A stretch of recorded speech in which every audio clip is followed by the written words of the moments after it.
So Simple tutorial. Good morning students. Welcome to SST So Simple tutorial. Today we will read Unit 2 Colonial Rule and Pastoral Life. हम लोगों ने पिछले class में पेस्टोरलिस्ट्स के life को देखा. But my dear students, this life of nomadic people was affected by the spread of European settlers during the 19th century. Colonial rule के दौरान उनके जीवन में बहुत चेंजेस आए. उनके ग्रेजिंग ग्राउंड सिमट गए, छोटे हो गए. उनके मूवमेंट्स में बंदिशें लगने लगी. उनसे जो रेवेन्यू चार्ज किया जाता था वो बढ़ा दिया गया. खेती में उनका हिस्सा घटने लगा. इससे उनके पेशे पर भी बुरा असर पड़ने लगा. आज हम लोग उन्हीं बातों को डिस्कस करेंगे कि ये सब कैसे हुआ. बच्चों, हम लोगों ने फॉरेस्ट सोसाइटी वाले लेसन में देखा कि कॉलोनियल पीरियड में कई कारणों से कल्टीवेशन का एक्सपेंशन हुआ. हम लोगों ने फॉरेस्ट सोसाइटी वाले लेसन में ये भी पढ़ा कि अंग्रेजों को हमारे फॉरेस्ट का महत्व समझ में नहीं आता था. वे उसे बेकार मानते थे क्योंकि उससे न तो लगान आता था न ही कोई उपज. इसीलिए उनका मानना था कि इन बियावान जंगलों में खेती करने से क्रॉप्स भी पैदा किया जा सकता था और रिवेन्यू भी जनरेट किया जा सकता था.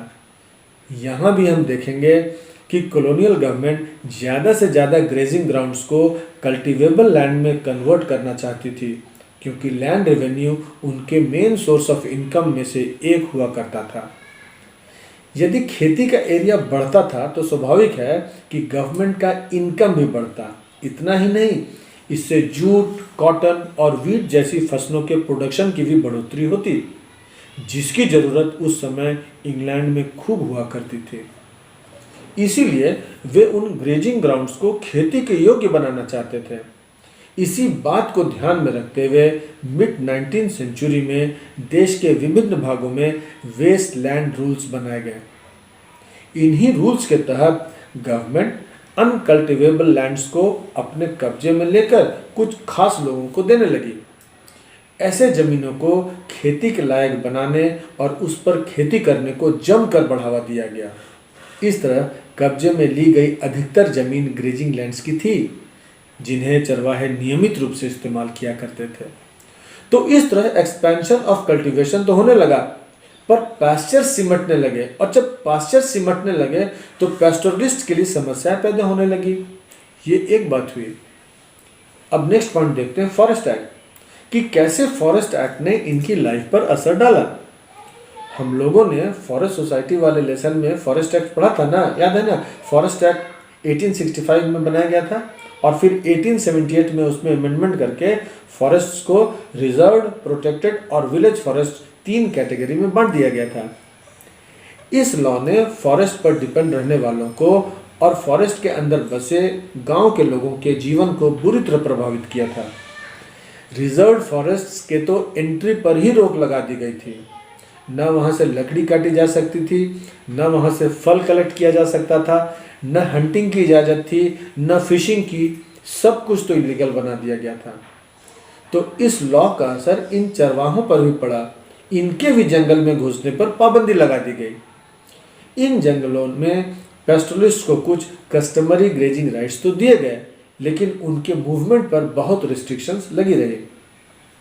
इन अंग्रेज ऑफिशियल्स को लगता था कि पौधे के जो छोटे छोटे कोमल शूट्स निकलते हैं ना, वे कैटल ग्रेजिंग से नष्ट हो जाते हैं.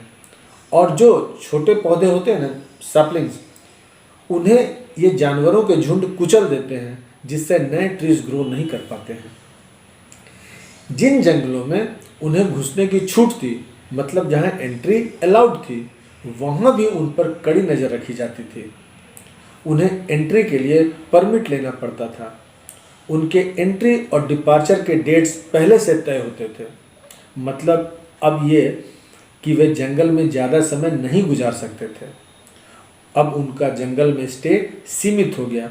भले ही वहाँ कितना भी चारा हो, कितनी भी घास हो, उन्हें परमिट के हिसाब से तय समय में बाहर निकलना ही पड़ता था, क्योंकि यह परमिट में पहले से लिखा होता था कि वे कब तक जंगल में रहेंगे. यदि वे ओवरस्टे कर जाते तो उन पर फाइन लगा दिया जाता था. आई होप आपको ये पॉइंट समझ आ गया होगा. Let us discuss next point. यदि हम फर्स्ट पॉइंट को वेस्टलैंड एक्ट के नाम से जाने, सेकंड पॉइंट को फॉरेस्ट एक्ट वाले पॉइंट से जाने, तो इस पॉइंट को क्रिमिनल ट्राइब्स एक्ट वाला पॉइंट कह सकते हैं। बच्चों, ये ब्रिटिश ऑफिशियल्स इन नोमैड्स को संदेह की दृष्टि से देखते थे। इनको लगता था कि जो लोग गांव-गांव घूमकर अपना सामान बेचते थे या वैसे चरवाहे जो हर सीजन पैस्चर्स की तलाश में जगह बदलते थे, वे विश्वास करने लायक नहीं थे।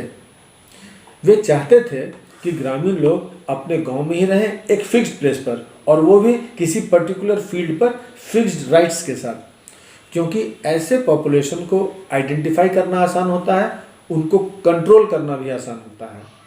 इसीलिए जो लोग एक जगह टिक कर रहते थे उन्हें पीसफुल और लॉ अबाइडिंग माना जाता था, और जो नोमैडिक थे उन्हें क्रिमिनल माना गया। बच्चों, 1871 में कॉलोनियल गवर्नमेंट ने एक लॉ बनाया, क्रिमिनल ट्राइब्स एक्ट। इस लॉ के तहत क्राफ्ट्समैन, ट्रेडर्स और पेस्टोरलिस्ट के कई कम्युनिटीज़ को क्रिमिनल ट्राइब्स घोषित कर दिया गया। ऐसा माना जाने लगा कि ये लोग जन्म से और नेचर से ही क्रिमिनल हैं। They were criminal by nature and birth. जब ये कानून लागू हो गया तो इन कम्युनिटी से यह एक्सपेक्ट किया जाता था कि वे एक नोटिफाइड विलेज में ही रहें। वे उस नोटिफाइड एरिया के बाहर बिना परमिट के नहीं जा सकते थे। पुलिस उन पर हमेशा नज़र रखने लगी। समझ गए? अब चलते हैं नेक्स्ट पॉइंट की तरफ। ब्रिटिश गवर्नमेंट ने बच्चों अपने इनकम बढ़ाने के लिए हर तरह के प्रयास किए। उन्होंने land, canal water, salt, traded goods पर तो टैक्स लगाया ही, जानवरों को भी नहीं छोड़ा। उन लोगों ने देश के अधिकतर पेस्टोरल ट्रैक्ट्स पर ग्रेजिंग टैक्स लगा दिया। अब इन चरवाहों से चारा चरने वाले उनके हर जानवर पर टैक्स वसूला जाने लगा। पहले गवर्नमेंट इस टैक्स को खुद वसूला करती थी, पर बाद में गवर्नमेंट ने टैक्स कलेक्शन का काम ऑक्शन कर कॉन्ट्रैक्टर्स को सौंप दिया। कॉन्ट्रैक्टर्स ने भी खूब पैसे कमाए। कॉन्ट्रैक्टर्स बहुत अधिक टैक्स वसूलते थे, पर गवर्नमेंट को एक फिक्स्ड अमाउंट ही देते थे। ऐसा करके वे उस पैसे को भी वसूल लेते थे जो उन्होंने कॉन्ट्रैक्ट पाने के लिए लगाया हुआ होता था। अल्टीमेटली एक्सप्लॉयटेशन तो इन बेचारे पेस्टोरलिस्ट्स का ही होता था।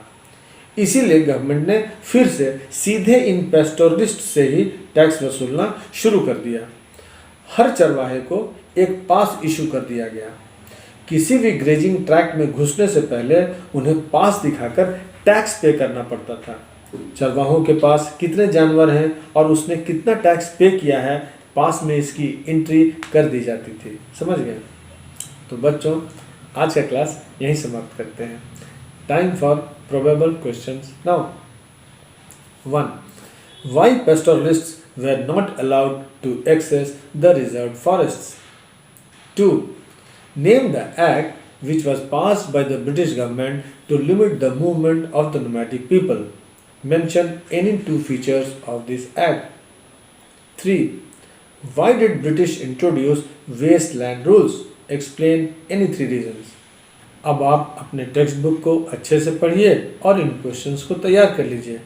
अब जब हम नेक्स्ट क्लास में मिलेंगे तो पढ़ेंगे unit 2.1 and 2.2। How did these changes affect the lives of pastoralists and how did they cope with these changes? तब तक keep reading and have a wonderful time. Thank you.